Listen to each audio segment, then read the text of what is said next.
Reit, ie. Roedd y cynulleidfa braidd yn... braidd yn laid back, ti'n meddwl. Ond yn y diwedd, oedd yn alright. Yn kind of anodd sysyn nhw allan yn eich cyntaf, cos dyn nhw'n responsive iawn i ddim byd, so dwi'n meddwl oedden ni'n pretty pleased efo sort of reaction gathon ni off nhw, really, yn y pen draw. Yr orar, great, so, great. Ie, hyn oedd y grŵp o'n i'n meddwl o gorau, really. Yn y gyd. Oedd yn fatha mwy original yn y lleill. Ond mewn ffordd, mae gen pob cynulleidfa rhywbeth sy'n...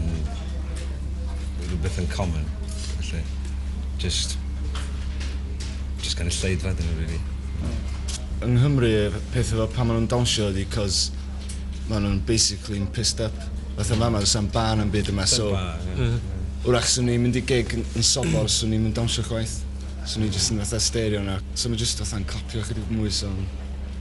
roi mwy o confidence yn ni. Ond yn y diwedd, ti'n gallu weld wynebau. Ti'n gallu weld mae pawb yn enjoy it.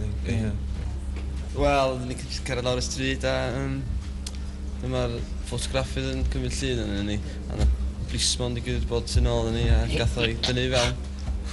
A am 10 munud a going over as well. Ti'n fawr stopio ffilmio. Wel, stopio cymryd shots de. O'r blismon. Gafodd y gamera yn ôl, so... A'r ffilm hefyd, so... A'r ffilm, so fydd yn shot da. Gobeithio mae'n gweithio.